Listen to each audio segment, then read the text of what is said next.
my sweet Sarah. Oh my gosh, I'm so excited to have Sarah with us. We are in countdown mode right now because guess who's coming? Who's going to close out CPAC? I mean, just a slightly well-known individual, maybe the most popular human on the face of the planet right now. Yeah. So, America's favorite president. That's right, President Trump. Are you all excited? So this is such a blessing for me. Sarah and I worked together at the White House for several years, and I mean, Sarah, seriously, what you have accomplished is amazing, and we're so proud of you. Thank you. Just to start right there. We were trying to raise our kids during that time. Trying being the key word there. We were trying to raise our kids, and somehow they turned out amazing. Yeah. Which says a lot, really, truly. They were all in the backstage. Sarah brought her daughter, Scarlett, with my girls, and they were doing the whole posing of taking pictures together. We were like, this is the next generation of leadership, seriously. But let's get to it. Okay, so you were at the National Governors Association dinner, and President Trump had this interesting exchange with the governor from Maine. We're all in the family here. Tell us what happened. Well, I think it was classic Donald Trump. If he doesn't like something, he's going to call it out. I think it's one of the things that has made him so incredibly popular. And one of the reasons he's been able to get so much done is because he doesn't care who's in the room, what it looks like. He's going to tell you exactly what he thinks in that moment. And that's what he did. And frankly, he's on the right side. I'm so tired of hearing the left say that they care about women when they can't even tell you what a woman is. And we finally have a president who will stand up for women and fight back. And I think that it's a great thing to see Donald Trump being the one to sign executive orders that defend and define what a man and what a woman are, which it's sad that we have to do that. But also, as a mom of a daughter that is a 12-year-old volleyball player, that we have somebody that's saying, no, we're not going to let men play girls' sports. And Donald Trump is doing that, and I think he's right to call people out who are on the wrong side. So we have a rating system that we rate at CPAC, all the state legislatures, all the governors, all the federal legislators as well. Governor Sanders has ranked the top conservative governor in America. The top, #1. And I know partly is because we're related, but no. But Sarah, tell us about, you're in the middle of the legislative session. You have so much going on. You've been in office now. And what are you planning to accomplish this legislative session? What do you think the people of Arkansas really want and what they're focused on? We're working on that, and the President Trump is very quick to remind us on that every time I see him. But what we've really focused on is bringing conservative principles back, and everything from opening up universal school choice. We were one of the first states in the country to do that. Starting next semester, every single student in Arkansas will be able to choose where they go to school, and their parents will be empowered to make that decision. And I'm really proud we were one of the leaders of that. We've cut taxes 3 times in the state of Arkansas in just 2 years, now making us competitive with every other state in the region. We are getting indoctrination not just out of our K through 12, but also out of higher education. And we don't care if you're tenured or not. That is one of the big pieces of legislation that we have going through this cycle.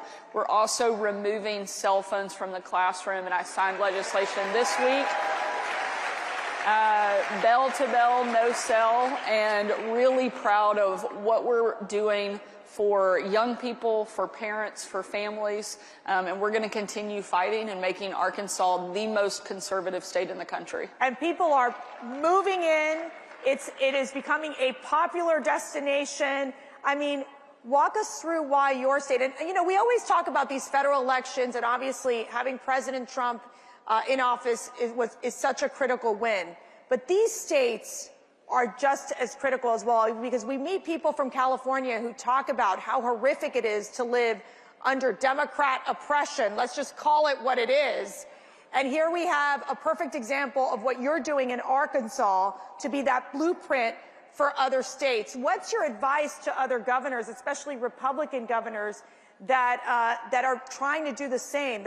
And we talk about conservative principles, but these are American principles of being pro-family, pro-economic prosperity, pro-safety. Well, one of the big differences now is we actually have a partner in the White House instead of somebody we have to fight every single day.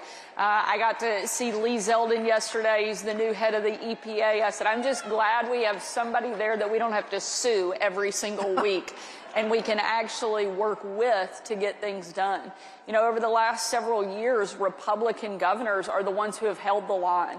While Washington was a completely broken, dysfunctional mess, Republican governors are the ones who stepped up and worked on securing the border. We sent Arkansas Guard to the border 2 separate occasions over the last couple of years because Joe Biden wouldn't get the job done. Now we have a partner in Donald Trump who's not going to just be a partner, but he's going to be a leader. He's going to be the #1 fighter, pushing back on some of the crazy wokeness that we have seen the left try to impose on our families, on our schools, on our businesses. And Republican governors are going to be right there with him. We're going to make sure that our schools do not become indoctrination factories for the left. We're going to make sure that you can run your business the way that you want to, and that you can raise your kids the way that you want to, as it was intended in this country. And I'm proud of the work we've been able to do. Arkansas is now the #1 state in the country that people are moving to. It's not Texas, it's not Florida, it's not Virginia, it's Arkansas. So if you don't live there yet, we're ready for you to move and call that your home. We're the #1 state for economic growth. We're the lowest cost of living. We are booming on all fronts, and it's because we're implementing good conservative policy that lets you live your life without constant government intrusion. And that's something we're proud of and something we're going to continue to do in our home state. Gosh, wouldn't she make a great vice presidential pick in 2028? I think so. I do. I do. Sorry, Sarah, you don't have to respond to that. Okay. I'm not. Very happy to be in Arkansas. Okay, maternal health, you're providing funding. I really want you to talk about this problem this crisis you discovered in your state, how you're solving it, because it's not only impacting states like Arkansas, but other states as well in the South. Walk us through what you're doing there. You know, one of the things that I think is so important for the pro-life community is that we don't just focus on the baby when they're in the womb, but it's what does that look like after, and making sure that we are actually fighting for kids every single day. And that's something that's really important in our state. We had about 10% of moms in Arkansas that were never seeing a doctor until they were in labor. That's unacceptable, especially when they have that access to care. They just weren't taking advantage of it. We know that healthy moms make healthy babies, so we've invested heavily in making sure that those women get the care that they not only need and deserve, but they know that their life and their child's life has value. And it's something that we want to protect at every single stage. And so we're investing heavily in the maternal health problem in Arkansas, and something that we're going to expect to see a dramatic impact and dramatic results just in a short amount of time.